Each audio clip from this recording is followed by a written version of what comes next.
Hello there, my name's Chris, and you are watching The Cryptid Keeper. I make stuff like this, which usually involves quite a bit of this.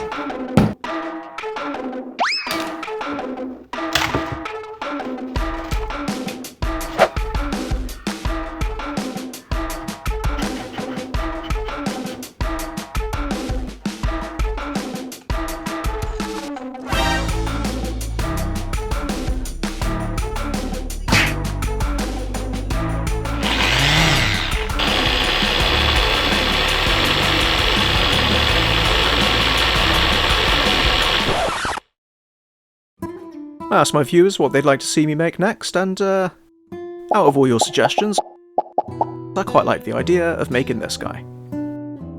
The Loveland Frogman.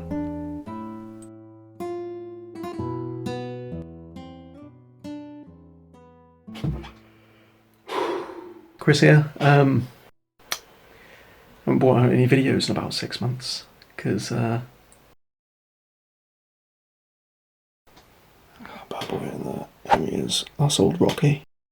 I've been pretty bored of the videos I've been making. I mean, they're fun. Doing the sculpting's fun. Doing the filming is kind of fun. Editing them is a slog. So I'll change things up a little bit. Maybe like talk about the stories of the cryptids themselves. You know, whatever's a bit more of an interesting video topic, you know, instead of like, I've got this bit of clay here and I'm going to smush it onto that bit of clay there, and then I'm going to scrape a bit more clay over it like that, you know. It can get a bit repetitive, boring. So here it is. The legend of the Loveland Frogman has been mystifying its local community for over 75 years. This is like top shelf cryptid stuff. We're talking like Bigfoot, Flatwoods Monster, Champy. This is right up there with American cryptids. So without further ado, let's get into it.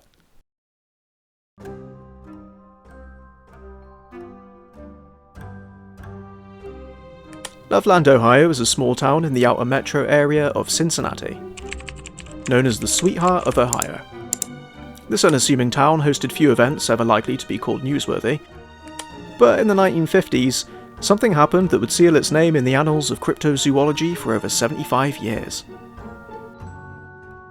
On a night seemingly like any other in May of 1955, while most, if not all, of the town's inhabitants were fast asleep in their beds, one man was heading home after a long day's work. Robert Honeycutt, variously described as a local businessman, travelling salesman or short order cook, had shut up shop and begun his drive home along the Little Miami River. Approaching an undisclosed road, his headlights illuminated three figures ahead of him. As he drew closer and his view clearer, his eyes widened in shock. The figures he had initially thought were a small group of people were like nothing he or anyone else had ever seen. 4 foot tall, with roughly humanoid bodies, they had large frog-like heads, with wet, leathery skin. They appeared to be engaged in conversation, but before Robert could observe more, one of the creatures raised a cylindrical wand in the air and a shower of sparks shot from its end, startling Honeycutt and sending him scrambling back to his house. As this tale spread, it would become known as the first sighting of the Loveland Frogman. While this amphibian humanoid has never been confirmed to exist by scientists or cryptozoologists, over the years, persistent and credible sightings have led to documentation of the cryptid and legend of the Loveland Frogman. But before we hear any more about these mysterious cryptids, let's get sculpting.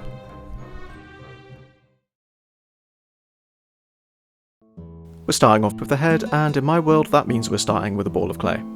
I'll cut a large slit for the froggy mouth, shape the head a bit better, and add some eye sockets, followed by some eyes for those sockets. This isn't what I think we'll start again and try to make something better.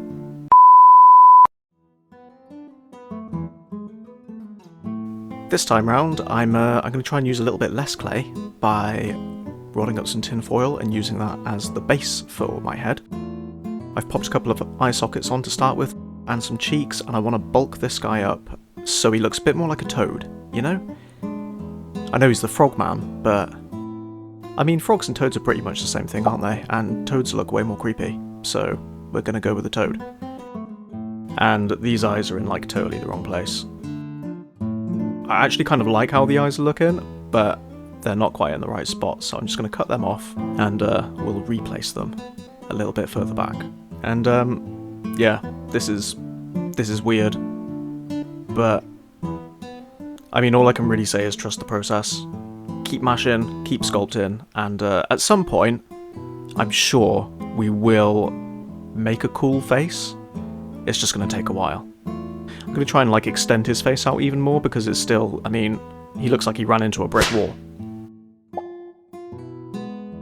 Smooth that out, see how it's looking.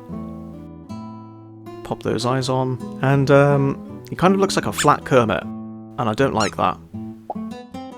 Do you know what? I'm done. I've had enough. That's not working, and we're just gonna start again. Screw it.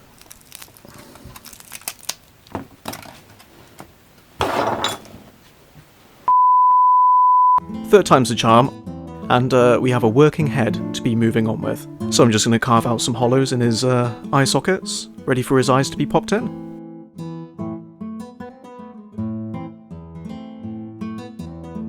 Just attaching a couple of eyelids here to his face, and we're pretty much done with the head for now. So let's hear a little more about the Loveland Frogman.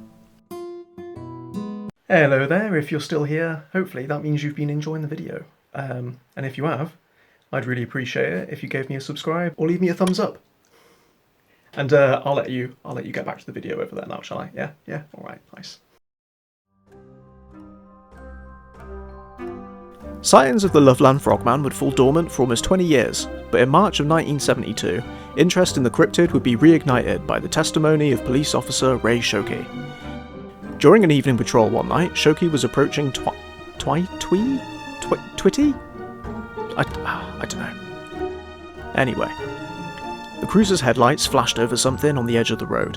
Large, animated, and startled by the light, the creature shambled into the trees.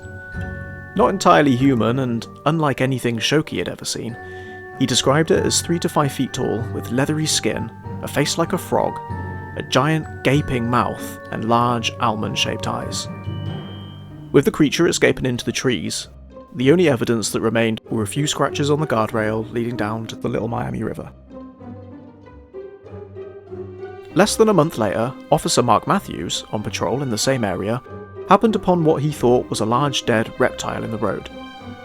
As he approached the animal, it reared up, beginning to move. He unholstered his gun, took aim, and shot the creature dead. Matthews retrieved its body and reported that it was a large iguana missing its tail. No photographic evidence of Matthews' discovery was recorded, and years later he is said to have changed his story, claiming that he augmented his report of seeing the creature to make Shoki seem less crazy. While Matthews' story muddies the water about what really happened in 1972, the first sighting by Shoki, an active officer on patrol, has led to an enduring mystery, unlikely to be solved anytime soon.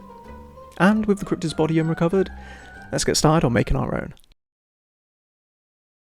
What we're going to do is wrap some armature wire around some tin foil, and we're going to use that as, you guessed it, an armature. Smush it into this head here. It's a bit amateur, but it'll be fine. And then we're just going to slap a load of clay on that. I really want to give this toad like a giant throat, like a neck flap. I don't know what you'd call that, but let me know in the comments. What we'll do is just smooth that on and attach it to the rest of the sculpt. At this point, I'm pretty chuffed with how the sculpt's going. I mean, I know he's got no arms or legs, but he's looking pretty good. I'm going to try out a few gills on here, and I don't know if I'm going to keep them. In fact, I'm from the future, and I know that I don't keep them, but I think they look kind of cool, and it's important to try out different things, you know? I'm just going to pop his arms in now.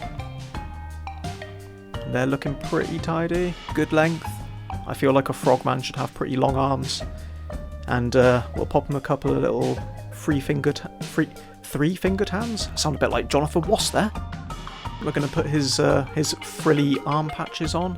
I tried out a few different versions of this, and to be perfectly honest, this spiky one that I've got here is probably the coolest. I didn't go with that in the end because I felt it was a bit too complicated and it was going to cause me some hassles, but I kind of wish I had kept it, actually, to be honest. It was pretty cool.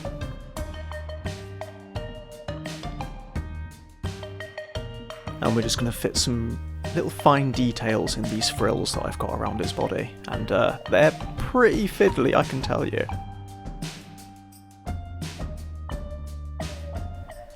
Now, I want a good texture on his skin, and eventually I ended up using tinfoil. I mean, I tried a whole bunch of different techniques, but tinfoil, it gave him a really nice sort of warty looking skin texture, and I'm going to add some more warts onto him as well, because he is like a toady frog person.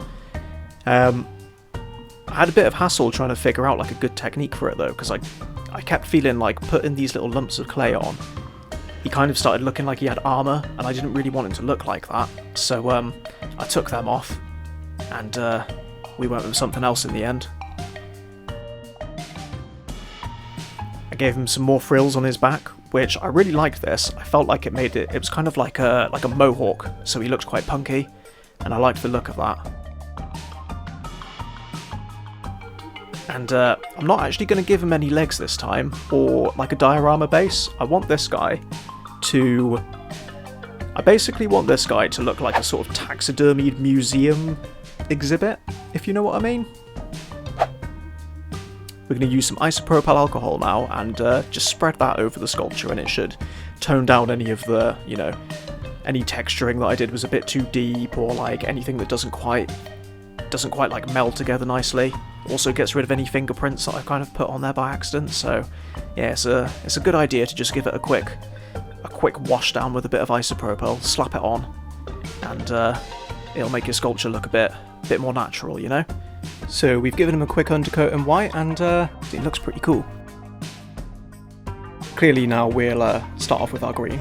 All we're going to do is just absolutely slap this pretty much all over the sculpture, all over the top half anyway, where he's going to be proper green. Get that on there.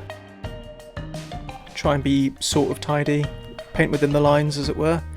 And then the underneath I want a sort of like a fleshy colour because he is the frog. Man, don't pay too much attention to this blue now because it is going to get covered up, because it's a bit much. Thinking about like the lizard men I used to paint from Warhammer back in the 90s and how they'd be really cool colours, but it's a little bit much. If you ever look at a frog's eyes, they're beautiful, and I really want to kind of try and capture that with like a gold iris going around his pupil. And hopefully it'll go on thick enough. I haven't really used metallic paints that much before, so we'll see how it goes. Just really carefully get that on there, make sure not to get any on the actual pupil itself. And like I said earlier, we're covering up that blue. It was a bit much, bit too strong, but I think a little bit of it's going to show through even when I cover it up, and that's probably going to look quite nice. It'll be a bit more subtle. And here we're just putting on a bit of, what's it called? Resin. Just going to pop that over the top of the eye and try and get it sort of circular. When I pop my UV light on, that should cure it, and fingers crossed, we'll have a lovely eyeball. Or two of them actually. And I'll just show you a few of the little finishing touches, because let's be honest, the final sculpt and paint job looks way better than what I showed you, because I sort of forgot to film quite a lot of it. See, the thing is, I paint the sculpture and I think it looks really good, and then I come back later and I'm like, nah mate, this is shocking. So I quite often have to go back, repaint, and on those occasions I pretty much always forget to film it because it's really fiddly.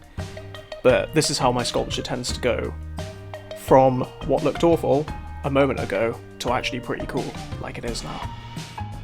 And finally, we're just gonna wood stain our little backing piece for the sculpt. Yeah, that's pretty much it. The only thing left is the glamour shots.